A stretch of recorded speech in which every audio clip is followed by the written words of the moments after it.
Good evening, Space Monkeys, and welcome to another installment of Freelancing, that thing where I go and record for a little while, and stuff happens on the other side. Sometimes when I talk into things, there's a result, and that's known as sound that shoots out of your computer, and then is absorbed by your ears, which is then translated by your brain, and made into some sort of coherent language. And that is what is known as freelancing. My name is BlueHighwind, and this is my show. I do it sometimes. Unfortunately, I wouldn't do it, or I can't do it, as well as I like to. Because, unfortunately, I have a great deal of trouble actually managing to find time to record. Unfortunately, I live in a very tiny apartment, and it's very difficult to find an empty room where I could just kind of sit in front of my mic without crap happening all around the house. And now, finally, I have nice silence, so we can just have a nice, quiet conversation together. So sit back, relax, and listen to the newest installment of Freelancing. Now, what I'm going to be doing this week is something slightly different. Again, we do have a subject, as we always do for this sort of thing, and that subject would be the movies that aren't Lucy that I saw last Friday. And I did intend to record this on Friday night. In fact, I intended to do a 1-2-3 punch. All 3 movies, 1 freelancing episode. It was going to be a big thing. Unfortunately, I couldn't find a room. So here I am. At the time, I realized that rather than wait days and days, I needed to go and write the most important review, which would be Lucy, which was fantastic and awesome and great, and Scarlett Johansson was beautiful in it, and I loved it, and it was French and weird and crazy and fucking awesome. So, if you haven't seen Lucy, go see Lucy. But anyway, when I went to the movies that day, I saw 2 other movies, because I was off for once, and I figured, you know what, I'm going to catch them right back up. I've missed so many movies, it's time we get back on track, so I'm going to have a triple play.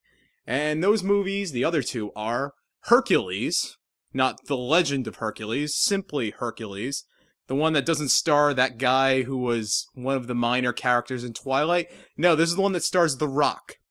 That Hercules. And The Purge, Anarchy, which is the sequel to 2013's mediocre, I guess it's white people in trouble trapped in their house genre of horror movie, simply known as The Purge.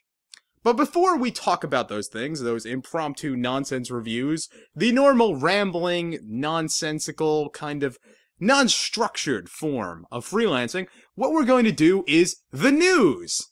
Because, you know what, so much stuff happens in the world of idiotic, nerdy shit that I can't actually keep up with it, as I don't write nearly enough posts, and unfortunately everything I'm doing is rotting away because my job's eating my entire life.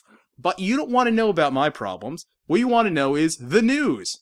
So, first of all, and probably most importantly, the entire world is on fire, and there is a trail of wars stretching from Libya to Egypt, into Israel and Syria, making a right turn at Iraq, and including Ukraine. So everything's in chaos, the entire Middle East is collapsing, and it's really sad and depressing, and lots of little kids are getting blown up by lots of different groups. But who cares about that? Let's talk about the things that really matter. For example, tomorrow, or today, or possibly even yesterday if I really screw up this post, in Tokyo, there's going to be a Final Fantasy restaurant. Something of a high-class joint, I suspect. It's known as the Azorian Cafe. It's going to happen in Tokyo's Akihabara neighborhood. This is a new restaurant that Square Enix presumably is somehow or another sponsoring, where you can go and eat bacon cheeseburgers with Golem, the summon, on it, or you can go and have Moogle desserts, and you can go and play Final Fantasy XIV on PCs. So, if you happen to be in that hemisphere, and you're a big fan of Final Fantasy, go to the Final Fantasy Cafe, the Azoria Cafe, opening sometime in relation to when this video is coming out. Next up, in much bigger news, Rupert Murdoch and his 21st Century Fox media empire made a bid about, I think it was 2 weeks ago, to buy Time Warner. Now, 21st Century Fox you may know as the media company that runs 20th Century Fox, the movie company, completely boning this. My God, why is it that no news channels have hired me? Anyway, There's the 20th Century Fox News Network. There's the network, Fox. There's the news network, Fox News, where crazy right-wing Republicans go and yell about Obama. And several other things, including, I believe, the Wall Street Journal is in there, too. Warner Brothers is another very important media company. Together, those were two of the biggest studios in Hollywood traditionally. However, Warner Brothers these days is kind of on the decline. They had AOL, which I think 35 billion years ago used to be a relevant media company, used to actually control the internet. Do you remember back in the days when you had to dial up the internet? It was like,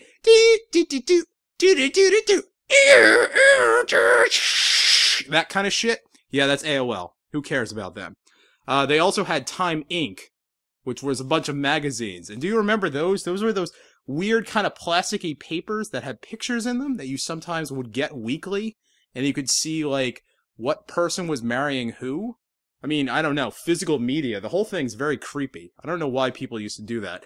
But luckily, we've evolved beyond that. And unfortunately, Warner Brothers kind of hasn't evolved with the time. So they're something of a smaller company. They're still very big, but they're on the decline. And Fox is a company that's on the incline. And together, one would think that a merger would work very well. On the other hand, it is a very massive amount of media that will be controlled basically by Rupert Murdoch, who is more or less insane. Also, I believe he was the villain from the James Bond movie Tomorrow Never Dies, when he was known by the name of Elliot Carvel, and he was played by the great Jonathan Pryce. But who cares? What this would have done is it would have meant that CNN and Fox News would have been owned by one company. It would have meant that two American network TV channels, the CW and Fox, would have also been owned by one company, which is what the real purpose of this was. It's because right now, American cable companies are starting to merge up. So Comcast actually bought Time Warner Cable, leaving Warner Brothers somewhat... I mean, there was definitely a good business move there, but they're kind of locked out of the cable company right now. And cable companies really have a great deal of power over the channels.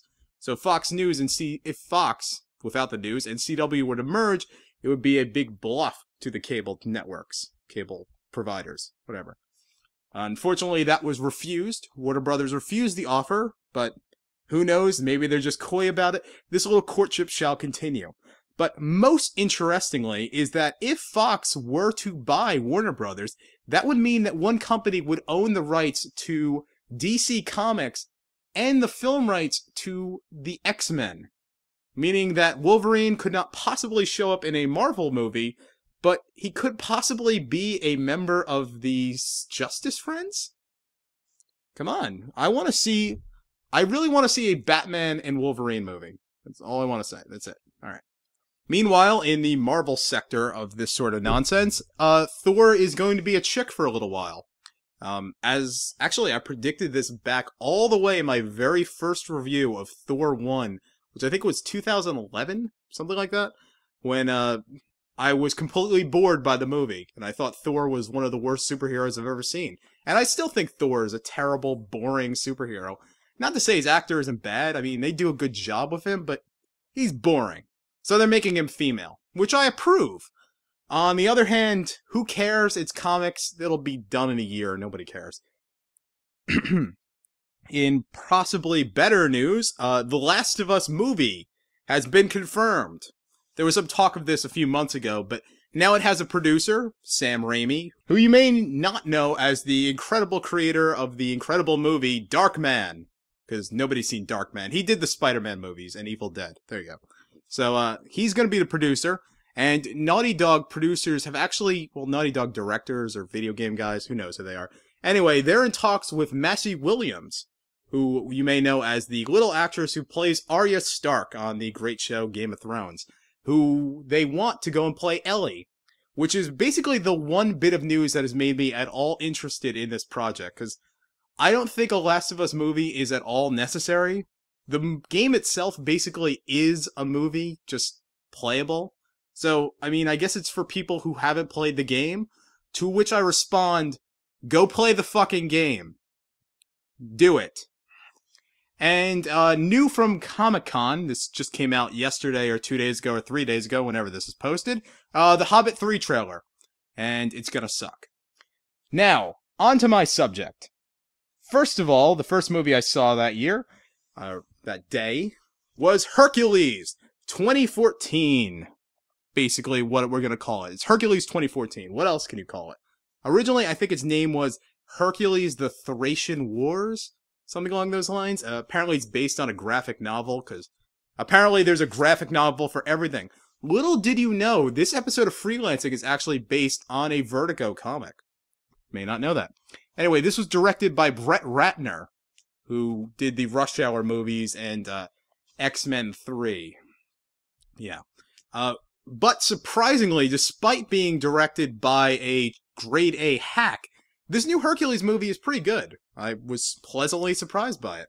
While watching it, I thought the movie was inconsequential and pretty pointless, and it seemed kind of impatient with itself in about the first 40 minutes. Like, it was really ready to just be done. It's like, alright, here's a plot point, here's a plot point, here's a plot point, this thing, that thing. Alright, can we get moving? We're ready to go. Like, the movie itself didn't seem all that interested in its subject matter. And, to be honest, the whole thing kind of felt like the final episode of a season of some Hercules TV show, which you just happen to be tuning into and you've never heard of before. But, actually, surprisingly, this was a fun little movie. I think it was completely competent. Now, part of this reason is the fact that it stars The Rock and not Kellen Lutz. And the difference between those two is that The Rock can actually act, and Kellen Lutz is... Yeah. So, Dwayne Johnson is what he goes by now, but he's The Rock. Come on. So, in this version, and you may have seen the trailers, it was mostly just The Rock going and fighting CG monsters. What's funny about that is that those trailers are complete lies. What's actually happening, and you'll see this in the opening, is they throw all those scenes from the trailer. Like, they might as well even play the trailer at the very first minute of the movie. And then you cut over, and it turns out the whole thing was just being narrated. Because the gimmick of this movie is that all myths are not true. As a matter of fact, this takes place in some sort of quasi-historical period where at one point Hercules mentions Achilles in the past tense, which bugs the hell out of me because Achilles is the generation after Hercules in the Greek myths. So, who cares, nerd? Go away. Shut up. Shut up. Movie. We don't care about that shit. So, Hercules actually is just a regular human, may or may not be the son of Zeus. He was an orphan in Athens, which I found odd considering he was from Thebes, wasn't he? Well, now I gotta look that up. You give me a second. You know, actually, I have no idea where Hercules is from. I just wasted your time looking that up, but I'll cut out that little moment. But anyway, Hercules or Heracles, I'm not sure where he's from, but in this movie they say he's from Athens. Whatever. Anyway, so in this movie, he's a leader of a gang of mercenaries. So some of those include Amphiaraus. It doesn't matter. Amphiaraus is played by Ian McShane, who is basically the best thing about this movie. Ian McShane is great. He's kind of this wide-eyed prophet dude who's also like a total stoner. And he goes around fighting really wacky weapons that kind of like fold outward and let him kill things. It's like, it reminds me actually of that movie that nobody saw a few years ago. I think it was Jack and Jill Witch Hunters or some shit like that, where they all had kind of wacky crossbows that fired nonsense. So Ian McShane does that. And there's also Rufus Sewell, who's the thief, whatever, Greek name.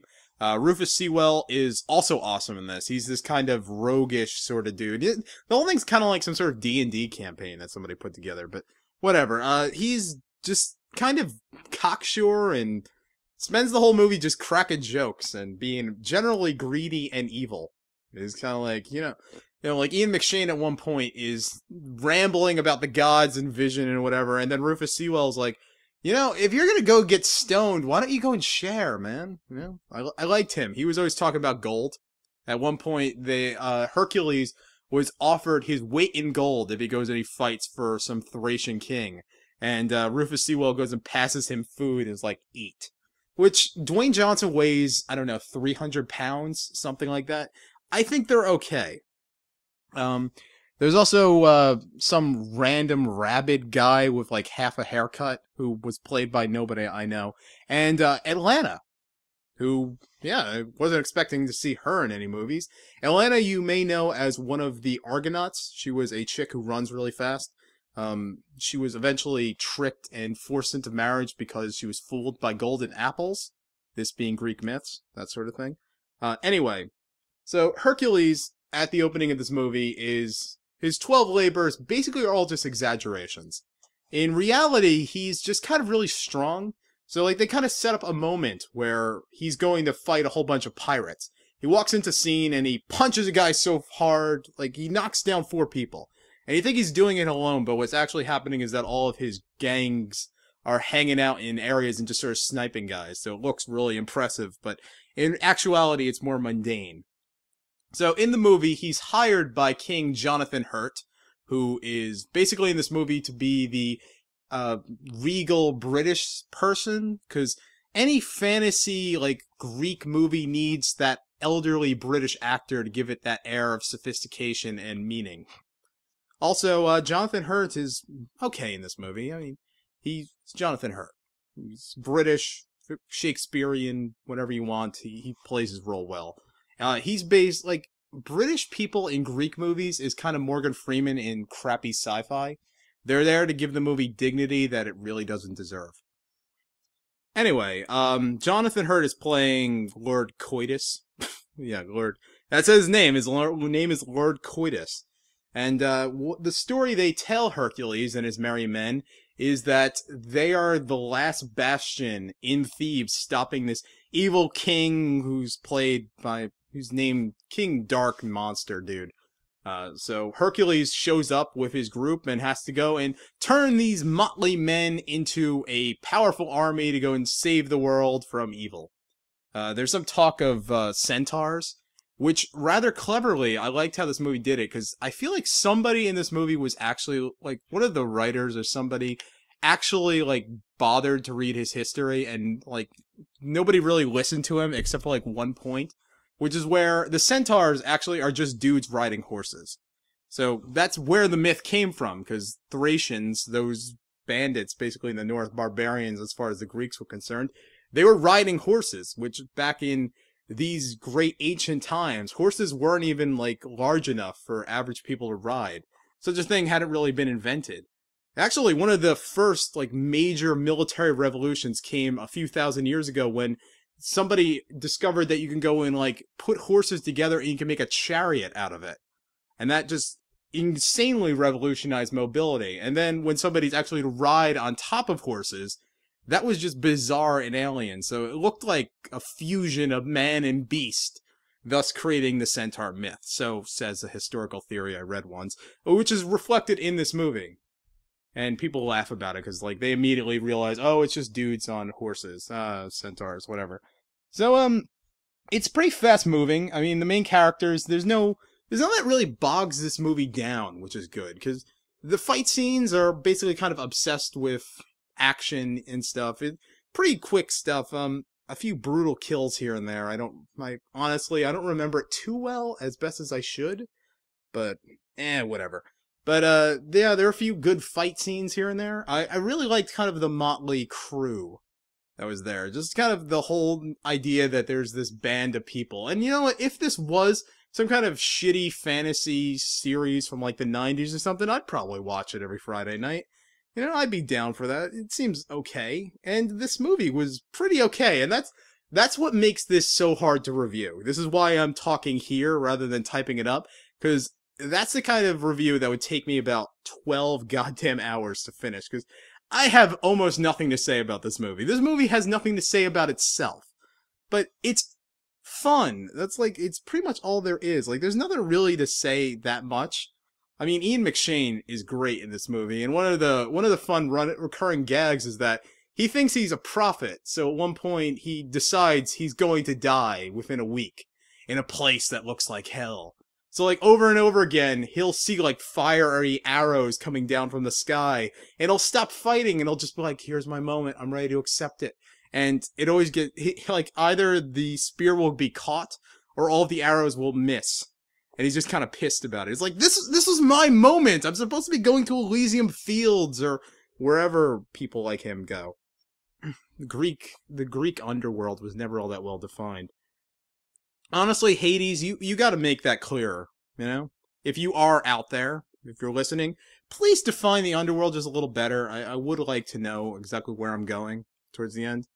Um, yeah, kind of like at one point the movie teases this sort of relationship between Hercules, who honestly is one of the least developed characters in this film. Dwayne Johnson does what he can, but like the movie's not all that interested in him personally. Like there's some questions here and there, but he's not really challenged that much throughout this movie.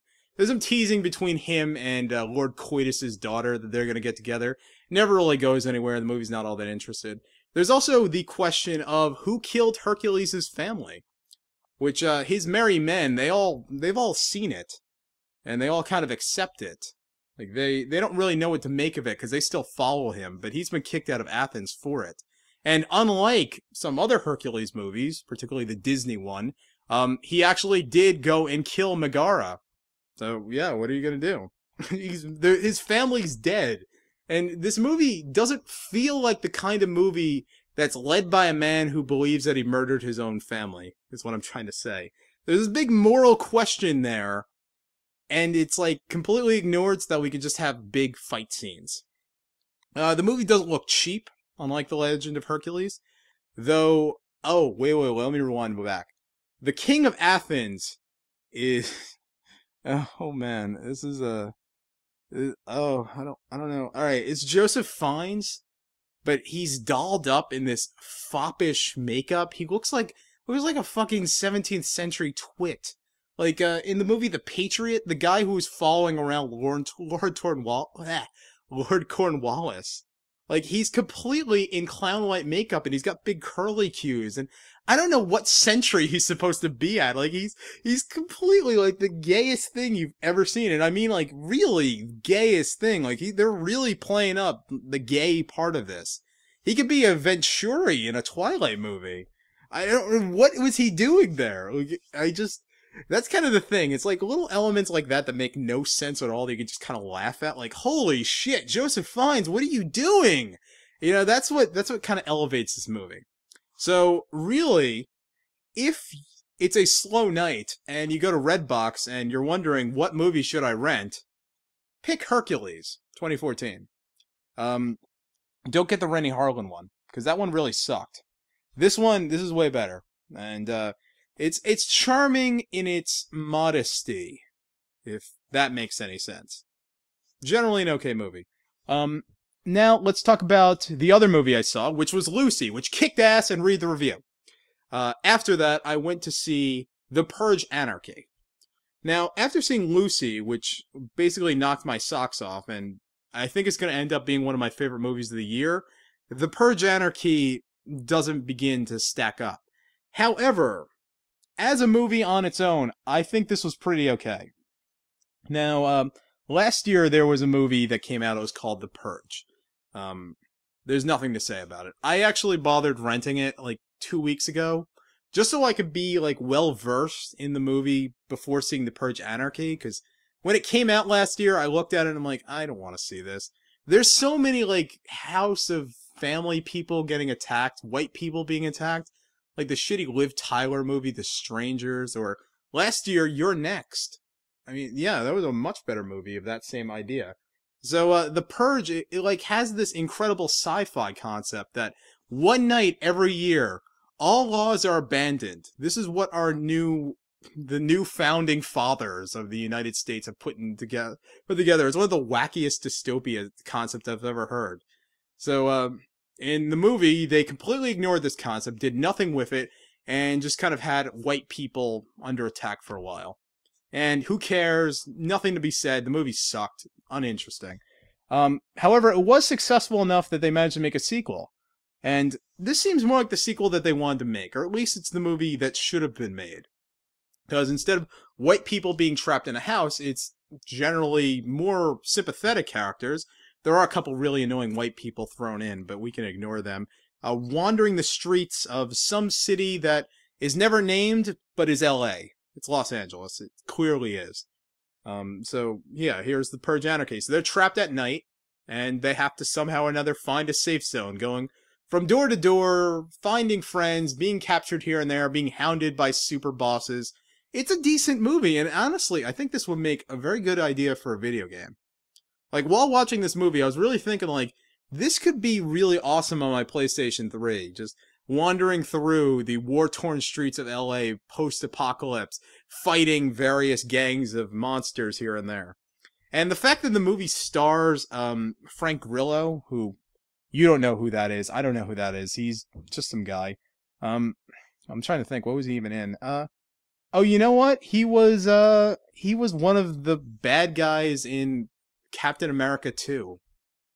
He was the one SHIELD guy who kept fighting. Like, he was that one bad SHIELD member. That guy. Anyway, he's basically the star here. He's a cop who's going out on the streets. He's got a person to kill. And while he's driving along, he runs into a African-American mother and daughter who are being captured by a government kind of assassination squad that goes from door to door in the projects just killing people. And he decides, you know, let me go save them. And along the way, he's joined by two annoying white people whose car broke down. And together, this weird band has to go across the city trying to find safety. What I like about this movie is basically its concept is straight out of like a 70s Italian post-apocalypse, really cheap kind of movie. Like, this was the kind of movie that really needed just a pounding synth John Carpenter score. Like, really needed that sort of just 80s bit of madness, and I just wanted a John Carpenter score. Like, you never get any sort of John Carpenter scores anymore. You don't get like really booming synth shit anymore. Cause, you know, like the only one that was Drive. Drive is the only one that had like 80s music. And that's one of my favorite movies like ever. Mainly because of the soundtrack and everything else about it. But, this movie, I don't even know if it had a soundtrack. There's nothing worth pointing out music-wise. And stylistically-wise, not really all that much interesting was happening here.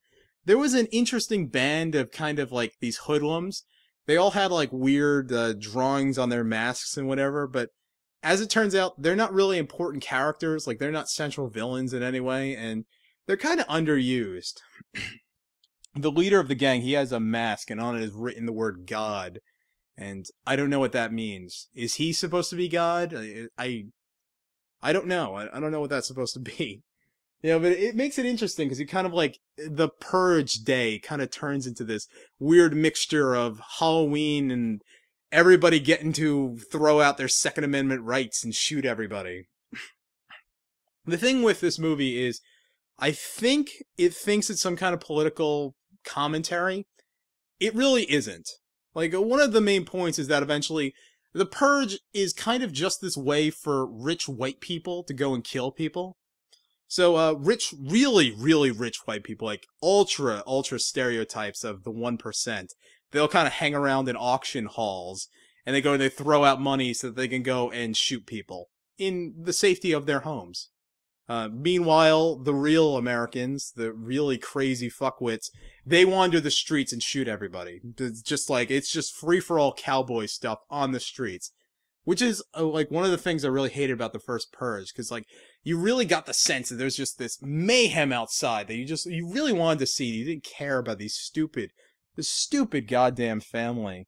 And now that I think about it, wait a second. Who is the star in that movie? Ethan Hawke? Ethan Hawke? Yeah, it was Ethan Hawke, wasn't it? I barely even remember. I just saw this movie a couple weeks ago, and Ethan Hawke was in it. Ethan Hawke, let me interrupt. Here's to you, personally, Ethan Hawke, if you are listening. If you get a call from a movie director saying, I want to make a movie, and that man is not Richard Linklater, hang up the phone. Because you pick the worst goddamn movies. And then you do before sunset, before midnight, that was the one. And you're doing Boyhood, too, this year, which I hear is just incredible. I can't wait to see that. But, anyway. So, The Purge is happening. We're back onto this.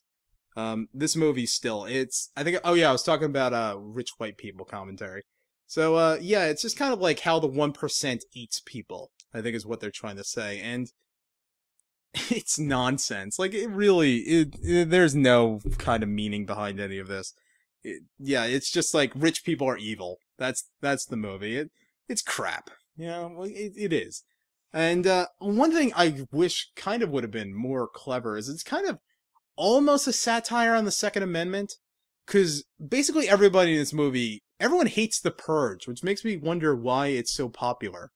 Or there's a very vocal minority with a lot of guns who really likes The Purge, but everyone else doesn't. You wonder why. And it's kind of like the only argument for The Purge is that it's my right! I'm purging! You know, like that's the one argument you get, is that the new founding fathers did this. And by the way, there's never been a dorkier name for a dystopian government than the new founding fathers. It's hardly the thought police, is it? Hardly the Ministry of Love. Anyway, it reminds me of, like, the dumber arguments for the Second Amendment. It's like, you just hear in rallies, it's like, this is my constitutional right! Constitution, durr! You know, like, that's like all you hear for pro-gun control, is just, like, babbling about the Constitution. It's like, alright, it's your right. Why is it your right? Give me a reason why it should be a right. Like, I can argue why free speech should be a right. Like, and there are good arguments for free guns and that sort of thing. Is there any argument for the purge being a right? If that was to be added into the Bill of Rights, would you really think that people would support it? Like, I can't even imagine how this, like, government could have been formed. And that's almost like what's fun about it, is like kind of like really bad Italian horror movies or Italian dystopia movies. Like, there was one where the Bronx was demolished to go and build some future city. It was a bad Italian movie. I think Mystery Science Theater 3000 did it. And it's like, why would that ever happen? And it's just like, it wouldn't happen. And that's what's fun about it. It's just kind of schlock. And this movie is 9/10 of the way there. Like, I just kind of wish it was The Warriors, ultimately, where there's just kind of like guys in makeup with baseball bats running around and hitting people. And, you know, there's a little bit of that. Like, at one point, there's a really fat chick in an office chair shooting a gun on a roof going, Jesus told me to shoot all you people. You know, and, you know, it's almost there, but it never quite gets there. And the conclusion of this movie is, like, so pro-brotherhood and sappy and happy, and it's, like, it's completely inappropriate for this kind of movie. Also, technically, this is supposed to be a horror movie when it isn't. I think it's supposed to be a horror movie, or at least the first one was trying to be one, but actually Wikipedia calls it an action thriller, which sounds more appropriate to me. So, I think this is more using the potential of the concept, and this is really good. It's a good first draft, I'd say, but let's see a Purge 3. And that, I think, would really get us somewhere. Anyway, I think I've said everything I need to say about these two movies. Neither of them were really warranting a review, but I figure, you know what, let's talk about them anyway, because somebody might want to see them, so let's get that out of the way. Tried out the news. I think I'll try that again next week.